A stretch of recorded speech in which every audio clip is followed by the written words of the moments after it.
الحمد لله رب العالمين والعاقبة للمتقين والصلاة والسلام على سيد الأنبياء والمرسلين.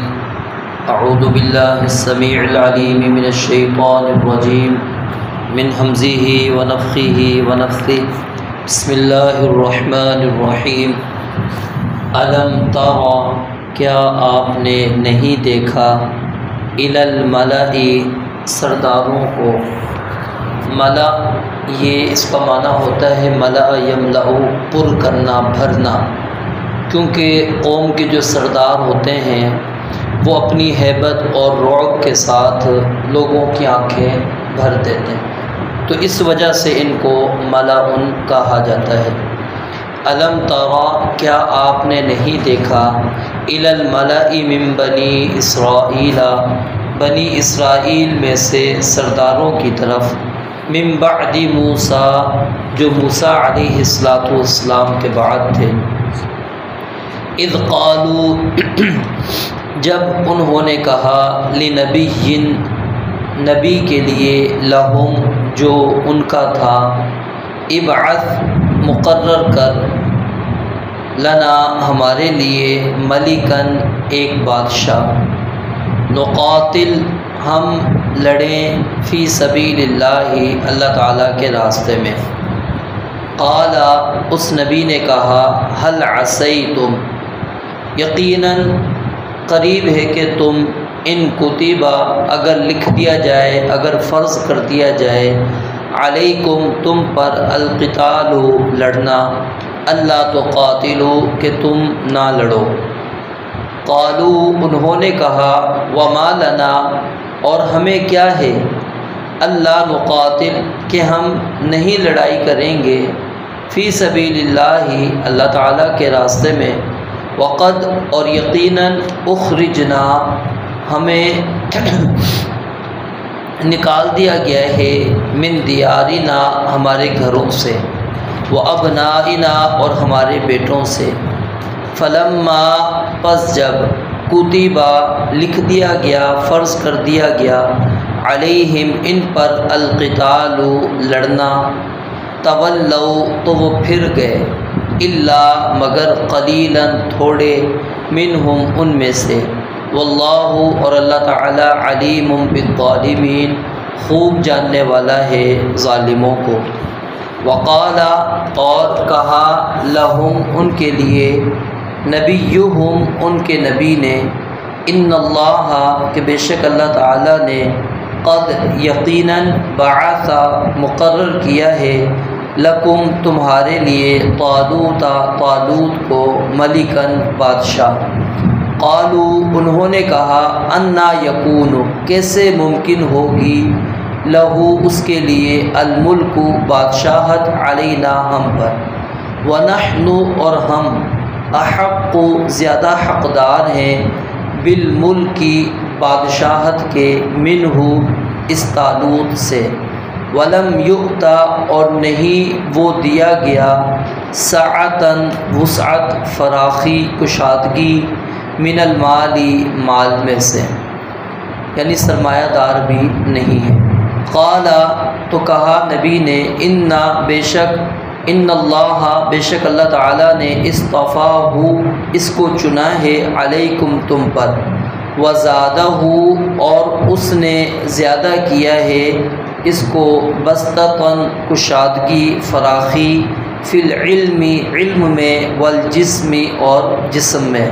واللہ، اور اللہ تعالیٰ، یؤتی، دیتا ہے، ملکہ، اپنی بادشاہت، من یشاء، جسے چاہتا ہے. واللہ واسع علیم، اور اللہ تعالیٰ وسعت والا، سب کچھ جاننے والا ہے. وقال لہم، اور کہا ان کے لیے، نبیہم، ان کے نبی نے، انا، بے شک، آیت ملکی ہی، نشانی ملکی ہی، اس کی بادشاہت کی، ان یأتیکم، یہ کہ آئے تمہارے پاس، التابوت، تابوت، صندوق، فیہ، اس میں، سکینۃ، سکون ہے، من ربکم، تمہارے رب کی طرف سے، تسلی ہے، وبقیۃ، اور چند باقی ماندہ چیزیں ہیں، مما اس میں سے جو ترکا چھوڑا آلو موسیٰ علیہ السلام کی آل نے، و آلو ہارون اور ہارون علیہ السلام کی آل نے، تحملہ اٹھائے ہوں گے اسے الملائکۃ فرشتے، انا بے شک فی ذالک اس میں لآیتن البتہ یقیناً نشانی ہے، لکم تمہارے لیے، ان کنتم مؤمنین اگر ہو تم مومن۔ یہ مضمون تھوڑا سا بڑا ہے، اس وجہ سے ہم نے یہ آج 3 آیات پڑھی ہیں۔ الم ترى کیا آپ نے نہیں دیکھا، الی الملأ من بنی اسرائیل بنی اسرائیل میں سے سرداروں کی طرف، من بعد موسیٰ علیہ السلام کے بعد، اذ قالوا جب انہوں نے کہا لنبی لہم اپنے نبی کے لیے، مختصر اس کا ترجمہ اپنے نبی کے لیے الگ الگ ترجمہ کریں گے، لنبی نبی کے لیے، لہم جو ان کا تھا، ابعث مقرر کر، لنا ہمارے لیے، ملکن ایک بادشاہ، نقاتل ہم قتال کریں، لڑائی کریں، فی سبیل اللہ اللہ تعالیٰ کے راستے میں۔ قال تو اس نبی نے کہا، هل عصیتم یقیناً قریب ہے کہ تم،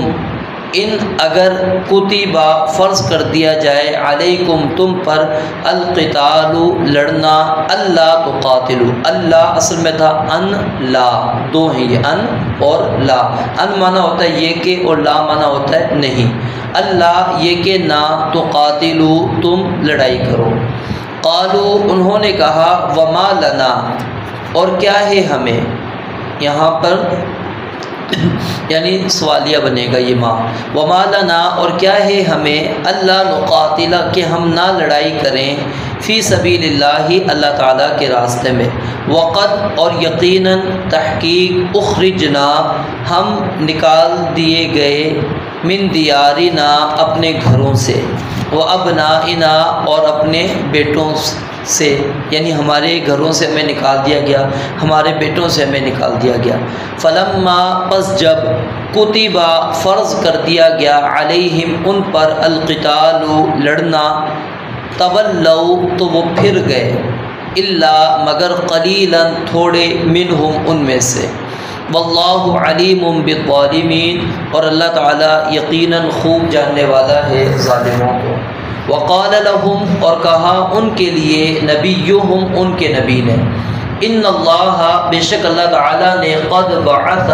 یقیناً مقرر کر دیا ہے، لکم تمہارے لیے، طالوت ملکا طالوت کو بادشاہ۔ قالوا انہوں نے کہا، انا کیسے، یکون ہوگی، لہو اس کے لیے، الملک بادشاہت، علینا ہم پر، ونحن اور ہم، احق زیادہ حقدار ہیں، بالملک بادشاہت کے، منہ اس سے، یعنی ہم شروع سے ہی سردار خاندان سے ہمارا تعلق ہے تو بادشاہ کے حقدار ہم ہیں۔ ولم یؤتا اور نہیں وہ دیا گیا، سعتن کشادگی، فراخی، من المالی مال میں سے۔ قال تو نبی نے کہا، انا بے شک، ان اللہ بے شک اللہ تعالیٰ نے، اصطفاہ اس کو چنا ہے، علیکم تم پر، وزادہ اور اس کو زیادہ کیا ہے، بسطتاً کشادگی میں، فراخی میں، فی العلم علم میں، والجسم اور جسم میں، یعنی علم اور جسم میں زیادہ فراخی عطا کی ہے۔ واللہ یؤتی اور اللہ تعالیٰ دیتا ہے، ملکہ اپنی بادشاہت، من یشاء جسے چاہے، واللہ واسع علیم اور اللہ تعالیٰ وسعت والا، سب کچھ جاننے والا ہے۔ وقال لهم نبیہم اور کہا ان کے لیے ان کے نبی نے، ان آیت ملکی ہی بے شک اس کی بادشاہی کی نشانی، ان یأتیکم التابوت یہ کہ آئے گا تمہارے پاس تابوت، صندوق، فیہ اس میں، سکینۃ من ربکم تمہارے رب کی طرف سے تسلی ہے، وبقیۃ اور باقی ماندہ چیزیں ہیں، چند باقی ماندہ چیزیں ہیں، مما اس میں سے جو ترا کا چھوڑا آلو موسیٰ علیہ السلام کی آل نے، و آلو ہارون اور ہارون علیہ السلام کی آل نے، تحملہ اٹھائے ہوں گے اسے الملائکۃ فرشتے، ان فی ذالک بے شک اس میں لآیۃً البتہ یقیناً نشانی ہے، لکم تمہارے لیے، ان کنتم مؤمنین اگر ہو تم مومن ایمان والے۔ اس آیت کے اندر سب سے پہلی بات جو سمجھنے والی ہے وہ یہ ہے کہ اللہ تعالیٰ نے اس واقعے کے اندر طالوت کا ذکر کیا جو بادشاہ اللہ نے مقرر کیا، پھر اس کے بعد داؤد علیہ السلام کا ذکر بھی آئے گا، نام آ جائے گا، جالوت جو ان کے مد مقابل تھا طالوت کے، دشمن جو تھا، اس کا بھی اللہ نے ذکر کیا۔ اب یہاں پر اللہ نے نبی کا ذکر نہیں کیا کہ یہ کس نبی کے دور کی بات ہے۔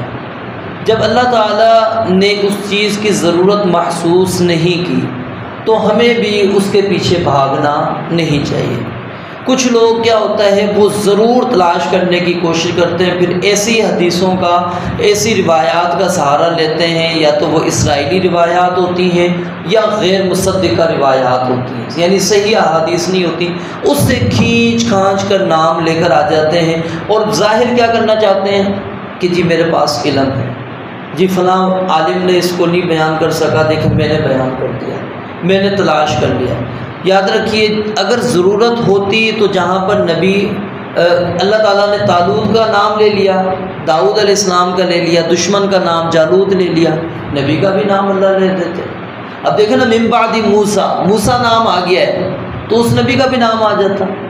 تو اللہ رب العالمین اصل میں یہاں پر جو چیز ہمیں سمجھانا چاہتے ہیں وہ کیا ہے کہ نبی کوئی بھی ہو وہ واجب الاطاعت ہے، اس کی بات ماننا فرض ہے، وہ چاہے معروف ہے، غیر معروف ہے، مشہور ہے یا نہیں ہے، لوگ اس کو کیا مقام دیتے ہیں، کیا عزت دیتے ہیں، کوئی سروکار اس سے نہیں ہے، اللہ نے اس کو نبی رسول بنایا ہے، تم اس کی بات مانو گے، اطاعت کرو گے۔ تو یہی وجہ ہے کہ ہم سارے نبیوں پر ایمان لاتے ہیں۔ اگر ہم قرآن و حدیث کے اندر تلاش کریں تو ہمیں 25 نبیوں کا نام قرآن میں اللہ تعالیٰ نے بیان کیا، اور انبیاء کی تعداد تو بہت ساری ہے۔ اب ان ساروں پر وَكُلًّا نَقُصُّ عَلَيْكَ مِنْ أَنْبَاءِ الرُّسُلِ، اللہ کہتے ہیں ہم نے کچھ قصے آپ کے اوپر بیان کر دیے، خبریں رسولوں کی، ٹھیک ہے، وَرُسُلًا قَدْ قَصَصْنَاهُمْ عَلَيْكَ مِنْ قَبْلُ وَرُسُلًا لَمْ نَقْصُصْهُمْ عَلَيْكَ، کچھ قصے اللہ کہتے ہیں ہم نے رسولوں کے بیان کر دیے، کچھ ہم نے بیان بھی نہیں کیا۔ تو اللہ تعالیٰ نے جن کا ذکر کرنا چاہا ذکر کر دیا، جن کا ذکر نہیں کرنا چاہا نہیں کیا۔ اصل چیز کیا ہے ان کی بات کو ماننا۔ تو سب سے پہلی چیز تو یہی ہے کہ وہ نبی کون ہے، اس کے اندر ہمیں پیچھے پڑنے کی ضرورت نہیں ہے، ٹھیک ہے۔ تو جو اللہ تعالیٰ نے جب اس کو مخفی رکھا تو ہمیں بھی اس کو مخفی ہی رکھنا چاہیے۔ اور دوسری بات جو ان آیات میں جو بات سمجھ میں آتی ہے، پہلی آیت کے اندر تو کہ قوم نے، سرداروں نے خود مطالبہ کیا اپنے نبی سے کہ اب ہم پر جہاد فرض کر دیا جائے۔ کیوں؟ وجہ کیا ہے کہ ہمارا علاقہ بھی ہم سے چھین لیا گیا ہے اور ہمارے بچوں کو بھی ہم سے چھین لیا ہے، یعنی کہ ان کے بچوں کو غلام بنا دیا گیا، عورتیں جو تھیں ان کو لونڈیاں بنا دی گئی، تو یعنی کہ آپس میں ملنا بھی ان کا نہیں ہوتا تھا۔ ہم اپنے گھروں سے بھی نکال دیے گئے، اپنے بچوں سے بھی ہمیں دور کر دیا گیا، تو اب اس لیے ہم پر جہاد فرض کرو۔ اور اس جہاد کے لیے ضرورت ہے کس چیز کی کہ ہمارے لیے ایک بادشاہ ہو۔ اب یہاں پر غور کریں، سردار خود ہیں، وہ سردار خود ہے نا، اللہ تعالیٰ نے کہا نا الم تر الی الملأ من بنی اسرائیل، سردار ہونے کے باوجود وہ ایک مطلب کیا چاہتے تھے، جوان چاہتے تھے کہ جو قیادت کرے ہماری، ٹھیک ہے۔ بوڑھے تو پیچھے ہی رہتے ہیں نا، ظاہر ہے وہ حوصلہ دیتے ہیں، تسلیاں دیتے ہیں، تو اب ان کا مقصد یہ تھا کہ ہمارے اندر تو یہ طاقت نہیں ہے، قوت نہیں ہے، ہم بوڑھے ہو چکے ہیں، ہم تو قیادت نہیں کر سکتے، تو لہٰذا کوئی ایسا شخص ہو جو ہماری قیادت کرے اور اس کی قیادت کے اندر ہم وہ سپہ سالار بنے اور اس کی قیادت میں ہم جہاد کریں۔ انہوں نے اپنے نبی سے مطالبہ کیا، نبی نے ان کو سمجھایا، کیونکہ وہ ان کی عادات سے اچھی طرح واقف تھے کہ یہ بنی اسرائیل قوم کس طرح کی ہے۔ انہوں نے کہا دیکھو بات یہ ہے کہ جہاد تم نہیں کر سکو گے۔ انہوں نے کہا یہ کیسے ہو سکتا ہے، ہمارے گھر ہم سے چھین لیے، ہمارے بچے ہم سے چھین لیے، کہ اب بھی ہم نہیں جہاد کریں گے، اور وہی ہوا جو نبی نے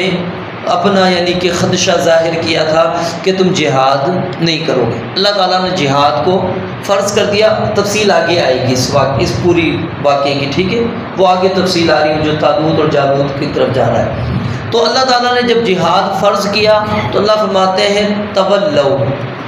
اکثر لوگ پھر گئے، الا قلیلا منہم، تھوڑے سے لوگ ان میں سے باقی رہے، یعنی وہ 313 جو بدر والی تعداد تھی وہ تعداد نبی علیہ السلام نے فرمایا کہ باقی رہی، باقی سب کے سب پوری قوم انہوں نے کہا کہ ہم جہاد اب نہیں کر سکتے، ہمارے اندر طاقت اور قوت ہی نہیں ہے کہ ہم مقابلہ کر سکیں۔ لیکن اللہ تعالیٰ نے وہ جو 313 تھے یا وہ چند جماعت چند افراد تھے ان کو اللہ تعالیٰ نے غلبہ دے کر یہ بات ثابت کر دی کہ جب کوئی بندہ اللہ رب العالمین کے کلمے کے لیے اعلاء کلمت اللہ کے لیے نکلتا ہے تو اللہ رب العالمین اس کی مدد بھی کرتے ہیں، چاہے پھر وہ تعداد کے اندر تھوڑا ہی کیوں نہ ہو۔ اور یہاں سے ایک اور چیز جو استدلال کیا گیا ہے وہ کیا ہے کہ اگر آپ سے کوئی کافر قوم آپ کا علاقہ آپ کا وطن چھین لیتی ہے تو آپ اس سے واپس چھینتے ہیں تو یہ جہاد فی سبیل اللہ ہی کہلائے گا،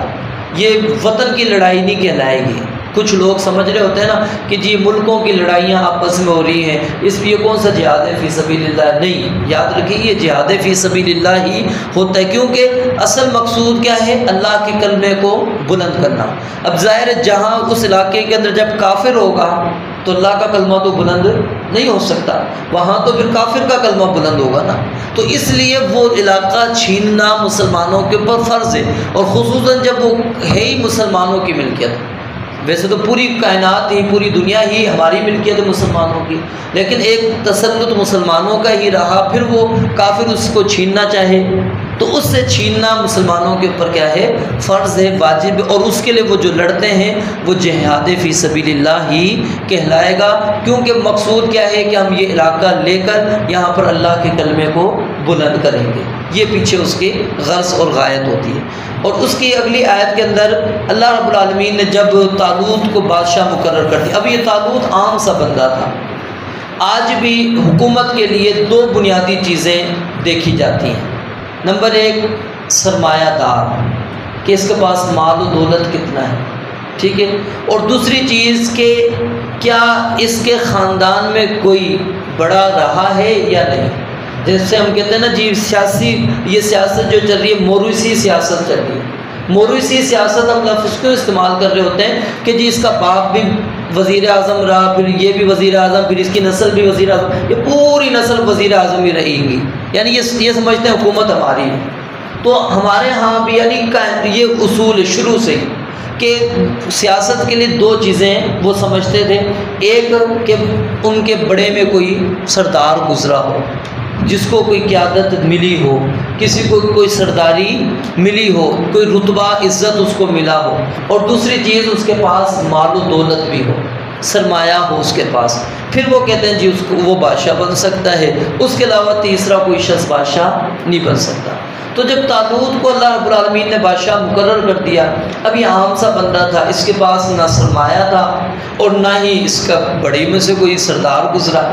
تو سرداروں نے کہا اللہ یکون لہ الملک علینا، اس کے لیے بادشاہت ہم پر کیسے ہوگی، یعنی یہ کیسے ہم سرداروں پر آ کر بادشاہت کرے گا، یہ تو ممکن ہی نہیں ہے کہ ہم اس کو اپنا بادشاہ بنا لیں، اس کو اپنا قائد مان لیں، اس کو اپنا سپہ سالار مان لیں، نہیں، ہم نہیں مانتے۔ تو نبی نے کہا ان اللہ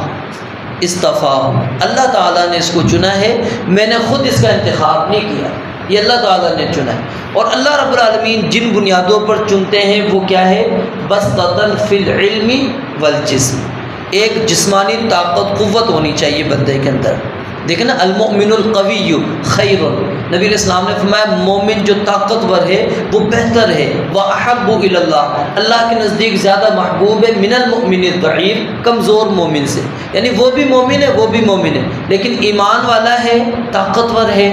وہ اللہ رب العالمین کے نزدیک محبوب ہے۔ اب سیدنا عمر رضی اللہ تعالیٰ عنہ کے بارے میں جو ہم واقعہ سنتے ہیں، اسلام تو باقی لوگوں نے بھی قبول کیا ہے، لیکن بیت اللہ کے اندر نماز پڑھنے کی جو جرت کروا سکے وہ کون تھے؟ سیدنا عمر رضی اللہ تعالیٰ۔ صرف کیا تھا؟ ان کا ایک رعب تھا، دبدبا تھا۔ اس رعب اور دبدبے کی بنیاد کے اوپر کسی کافر کو بھی ہمت نہیں ہو سکی کہ وہ ان کے خلاف کھڑا ہو جاتا۔ حالانکہ عام ہی ہے نا کہ اب ان کے لحاظ سے تو کافر وہ مسلمان ہو چکا ہے، ان کی سب سے نکل کے اب طاقت اس کے پاس نہیں ہے، وہ عام ہی مسلمان پہلے موجود ہیں جو ڈرتے تھے ان سے، ٹھیک ہے۔ اب ایک اور چلا گیا تو کیا ہوا، لیکن کیا ہے ان کا رعب دبدبا۔ تو یہ چیز کیا ہے، شیطان بھی سیدنا عمر سے بھاگتا تھا، جس راستے میں سیدنا عمر تھے شیطان اس راستے کو چھوڑ کے نکل جایا کرتا تھا۔ یہ کیا تھا، رعب اور دبدبا۔ تو اللہ رب العالمین ایک تو کیا ہے، جسم کے اندر طاقت اور قوت، اس چیز کو مد نظر رکھواتے ہیں کہ جو بندہ بادشاہ بن رہا ہے اس کے اندر جسمانی طاقت قوت ہو، اور نمبر 2 علم بھی ہونا چاہیے، کیونکہ یہی 2 چیزیں ہوتی ہیں بنیاد۔ سلطنت عثمانیہ کی بھی آپ پڑھ لیں، اس کے اندر بھی جو ہمیں ملتے ہیں وہ یہی 2 چیزیں ہیں۔ جو سلطان عثمان تھا اس کے جو آگے 2 بچے تھے، اس کے اندر کیا ہے، ایک علم کے اندر تھا، ایک بادشاہت کے اندر گیا۔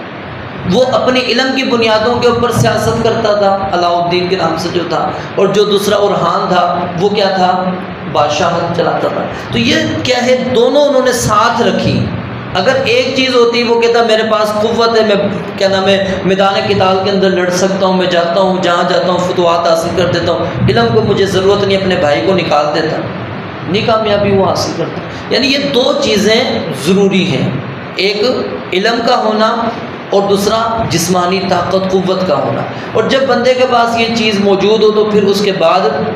بندے کے پاس مال بھی آ جاتا ہے، سب کچھ اللہ رب العالمین اس کو دے دیتے ہیں۔ تو فرمایا کہ وزادہ بسطۃ، ایک تو اللہ کا انتخاب ہے، اور دوسرا اللہ تعالیٰ نے اس کو بڑی فراخی دی ہے، جسم کے اندر بھی اور علم کے اندر بھی، اس کے بڑی مہارت اس کے اندر دونوں چیزوں میں موجود ہے۔ اور تیسری بات کیا ہے، واللہ یؤتی ملکہ، یہ انتخاب اللہ تعالیٰ کا ہے، حکومت اللہ تعالیٰ جس کو چاہے دے دے۔ رب العالمین کے ہاں یہ نہیں ہے کہ یہ جی خاندان ہی یہ سیاست کر رہا ہے تو یہ کرے گا۔ اور یہاں سے ایک اور چیز، فی نفسی ہی ملوکیت جو ہے یہ بری چیز نہیں ہوتی، فی نفسی ہی ملوکیت بادشاہت بری چیز نہیں ہے۔ بادشاہت کو برا اصل میں اس لیے تصور کیا جاتا ہے کیونکہ بادشاہت کے اندر ظلم زیادہ ہوتے ہیں بنسبت دیگر حکومت کے، جو یعنی ہمارے ہاں معاملات جس جمہوریت چلتی ہے، ہم سمجھتے ہیں جمہوریت ایک سیف محفوظ جگہ ہے کہ جہاں سے آپ ظلم نہیں کر سکتے، حالانکہ بادشاہ سے زیادہ ظلم یہاں پر ہے۔ بادشاہ میں تو ایک ہی ہوگا نا، یہاں تو سب بیٹھے ہوئے، ٹھیک ہے، سب ظلم کر رہے ہوتے ہیں، وہاں تو ایک بندے نے ظلم کرنا ہے۔ تو وہ بادشاہت فی نفسی ہی جو ہے غلط نہیں ہے۔ کب غلط ہوتی ہے؟ جب ظلم اور زیادتی اس کے اندر موجود ہو۔ جب ظلم اور زیادتی موجود نہیں ہے پھر وہ غلط نہیں۔ اور آگے آپ پڑھیں گے سیدنا داؤد علیہ السلام کے لیے اللہ رب العالمین نے لفظ خلیفہ بھی استعمال کیا ہے اور لفظ الملک، بادشاہت کے اللہ تعالیٰ نے ان کو بادشاہت عطا کی تھی۔ اور اگلی آیت کے اندر پھر جب قوم کو یہ سمجھایا انہوں نے، نبی نے، کہ دیکھو میرا انتخاب نہیں، یہ اللہ تعالیٰ نے نبی اس کا انتخاب کیا ہے، یہ بادشاہ اللہ تعالیٰ نے مقرر کیا ہے، اور اس کے اندر یہ کوالٹی موجود ہے، صفات اس کے اندر موجود ہیں۔ تو انہوں نے کہا ہمیں کوئی اور نشانی بتائیں۔ انہوں نے کہا چلو ایک اور نشانی میں تمہیں دیتا ہوں کہ ایک تابوت صندوق جو تمہارا ہے، اب اس کی بھی کوئی وضاحت نہیں ملتی کہ وہ صندوق کے اندر کیا کیا چیزیں ہیں۔ اللہ تعالیٰ نے صرف یہ کہا موسیٰ علیہ السلام اور ہارون علیہ السلام ان کے خاندان کی بقیہ ماندہ کچھ چیزیں، اب وہ کیا ہیں اس سے اللہ تعالیٰ نے مخفی رکھا ہے، ٹھیک ہے، وہ کون سی چیزیں ہیں ہمیں اس کے اندر جانے کی ضرورت نہیں۔ اس کو تابوت وہ اپنے لیے ایک نشانی سمجھا کرتے تھے فتح کی، کہ جس قوم کے پاس تابوت ہوگا وہ قوم فاتح بنے گی۔ آج بھی لوگ یہی کہتے ہیں کہ جی اسرائیل جو پیچھے لگا ہوا ہے فلسطین میں وہ اس تابوت کی تلاش کے اندر ہے، لوگ یہ باتیں کر رہے ہیں بہرحال، ٹھیک ہے، تو وہ یہ سمجھتے ہیں کہ جی فتح اسی صورت میں ہے کہ ہمارے پاس تابوت ہوگا، صندوق ہوگا۔ صندوق نہیں ہے تو ہمیں فتح نہیں مل سکتی۔ انہوں نے کہا کہ چلو ایک نشانی تمہیں بتا دیتا ہوں کہ فرشتے آئیں گے اور وہ صندوق لے کر آئیں گے جس میں اللہ رب العالمین نے تمہارے لیے سکینت رکھی ہے، تسلی رکھی ہے، کہ یعنی تمہیں یقین ہو جائے گا کہ واقعی یہ وہی صندوق ہے جس کے اندر موسیٰ اور ہارون علیہ السلام کے خاندان کی بقایا ماندہ جو چیزیں ہیں کچھ اس کے اندر موجود ہیں، پھر تو تمہیں یقین ہو جائے گا۔ تو پھر یہ ایسا ہی ہوا، فرشتے وہ لے کر آئے تو انہوں نے جب اس صندوق کو دیکھا تو پھر اس کو بادشاہ تسلیم کر لیا، مان لیا کہ ٹھیک ہے اس کو اللہ تعالیٰ نے ہی ہمارے اوپر انتخاب کر لیا۔ تو اللہ رب العالمین آخر کے اندر فرماتے ہیں ان فی ذالک لآیۃ لکم، بے شک اس واقعے کے اندر تمہارے لیے بہت بڑی نشانی ہے، ان کنتم مؤمنین، اگر تم مومن ہو۔ اصل نشانی کیا چیز ہے کہ نبی کی بات کو ماننا، لیکن کیا ہے وہ مومن جب نہیں ہو بندہ پھر وہ نبی کی بات کو نہیں مانتا، مومن ہو تو وہ نبی کی بات کو مان لیتا ہے، وہ اس طرح کے پھر سوالات نہیں کرتا، نہ ہی اس طرح کی وہ نشانیاں طلب کرتا ہے۔ رب العالمین سے دعا ہے اللہ تعالیٰ سمجھنے عمل کرنے کی توفیق عطا فرمائے۔ وآخر دعوانا الحمدللہ رب العالمین۔